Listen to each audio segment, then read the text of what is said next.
బ్రెయిన్లో తలనొప్పి వచ్చినా, కళ్ళు తిరిగి పడిపోతున్నా, గెడ్డు ఉన్నా సరే దానికి క్యాన్సర్ అనే అనుమానాలు చాలామందికి ఉన్నాయి. అసలు ఈ బ్రెయిన్ ట్యూమర్ ఎందుకు ఏర్పడుతుంది? ఈ ట్యూమర్లో ఎన్ని రకాలు ఉన్నాయంటారు? ముఖ్యంగా బ్రెయిన్ ట్యూమర్ అనేది ప్రధానంగా మనము డివైడ్ చేస్తే ప్రైమరీ ట్యూమర్స్, సెకండరీ ట్యూమర్స్ అని డివైడ్ చేస్తాం. ప్రైమరీ ట్యూమర్స్ అనేవి బ్రెయిన్లో పుట్టేవి. సెకండరీ ట్యూమర్స్ అంటే వేరే చోట క్యాన్సర్ ఏదైతే ఉందో అది బ్రెయిన్కి స్ప్రెడ్, దాన్ని సెకండరీ ట్యూమర్స్ అంటారు. మళ్ళీ ప్రైమరీ ట్యూమర్ని ఇంకా రెండు భాగాలు విభజించవచ్చు. ఒకటి ఏంటంటే బినైన్ ట్యూమర్స్, రెండు మ్యాలిగ్నెంట్ ట్యూమర్స్.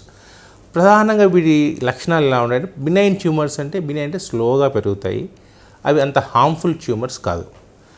మ్యాలిగ్నెంట్ ట్యూమర్స్ అంటే ఏంటంటే అది చాలా ఫాస్ట్గా పెరుగుతాయి, డేంజరస్ ట్యూమర్స్.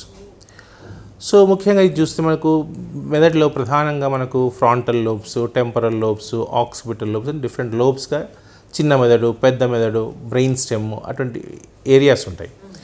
సో మెదడులో కణతులు ఏ భాగంలో కనుక నుంచి వస్తే ఆ భాగం యొక్క పని చెడిపోతుంది.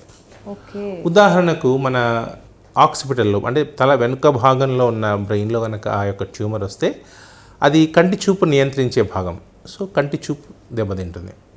అలానే మన ఫ్రాంటల్ లోబ్స్ అంటే ముందు మనకు జంతువులకు ఉన్న డిఫరెన్స్ ఏంటంటే ఫ్రాంటల్ లోబ్స్.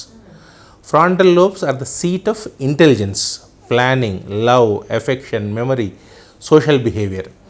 ఆ ప్లేస్లో కనుక ట్యూమర్ వస్తే ఈ యొక్క అవన్నీ తగ్గిపోతాయి. ఉదాహరణకు సోషల్ బిహేవియర్ మారిపోతుంది పేషెంట్ది.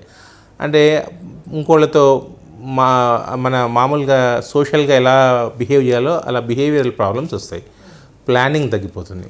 అలానే కొన్ని క్రేనియల్ నర్వ్స్ ఉంటాయి. ఉదాహరణకు మన కంటి నరాలు, వినికిడి నరాలు, కంటి చూపును నియంత్రించే నరాలన్నీ మనం బ్రెయిన్లో ఉంటాయి.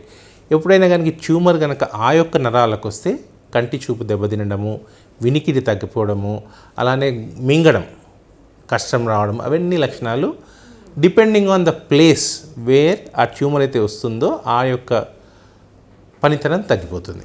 ఇది ప్రధానమైన లక్షణం. సో ఇంకా లక్షణాలు ఏంటి? ఒకవేళ ట్యూమర్ కనుక మన బ్రెయిన్ అంటే అర్థం చేసుకోవాల్సింది ఏంటంటే brain is a closed cavity. ఏదైనా ఎక్స్ట్రా వాల్యూమ్ కనుక దాంట్లో యాడ్ అయితే దాంట్లో ప్రెషర్ పెరుగుతుంది. సంథింగ్ లైక్ కుక్కర్, మన ప్రెషర్ కుక్కర్లో ప్రెషర్ పెరిగింది అనుకోండి, ప్రెషర్ పెరుగుతుంది.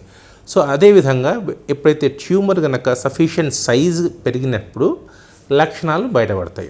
ఏ లక్షణాలు ఉంటాయి ప్రధానంగా అంటే 3 ప్రధానమైన లక్షణాలు. ఒకటి ఏంటంటే headache, first symptom is headache. Second ఏంటంటే వామిటింగ్స్.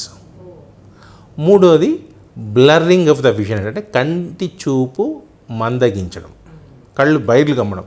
తలనొప్పి బాగా వచ్చినప్పుడు కళ్ళు బయర్లు గమ్ముతాయి. ఇది 3 ప్రధాన లక్షణాలు.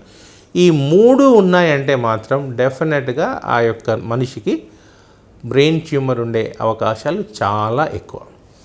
దీని కాకుండా డిపెండింగ్ ఆన్ ద లొకేషన్, చింతకుముందు చెప్పాను కదండి, ఆక్సిపిటల్ లోబ్ ఉంటే కంటి చూపు నరాలు దెబ్బతినడము, టెంపరల్ లోబ్ అసలు వాసనలు అంటే వింత వింత వాసనలు వస్తుంటాయి, frontal lobes behavioural problems, parietal lobes. Parietal lobes ఏంటంటే కొంచెం వెనక భాగంలో ఉంటాయి అన్నమాట.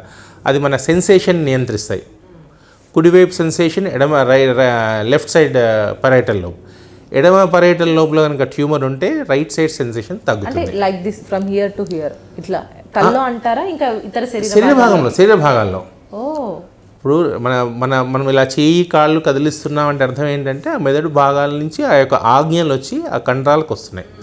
సో ఎప్పుడైతే ఇక్కడ ట్యూమర్ ఉందనుకోండి ఆ యొక్క ఆజ్ఞలు అవి ప్రొడ్యూస్ చేయలేవు. సో వీక్నెస్ వస్తుంది, సెన్సరీ డెఫిసిట్స్ వస్తాయి. Most important fits. ఒక మెదడులో కనుక ఏదో ఒక భాగం పాడైపోతే అది ఒక అటోనామస్గా ఇట్ సెన్స్ ఎలక్ట్రిక్ సిగ్నల్స్, అది ఫిట్స్ వచ్చే అవకాశం ఉంది. సో ఈ ప్రధాన లక్షణాలు తలనొప్పి, వాంతులు, కళ్ళు బయర్లు గమ్మడము, ఫిట్స్, కంటి చూపు మందగించడం, ఇవన్నీ లక్షణాలు కనుక వస్తే కనుక మనం బ్రెయిన్ ట్యూమర్గా మనం అర్థం చేసుకోవాలి.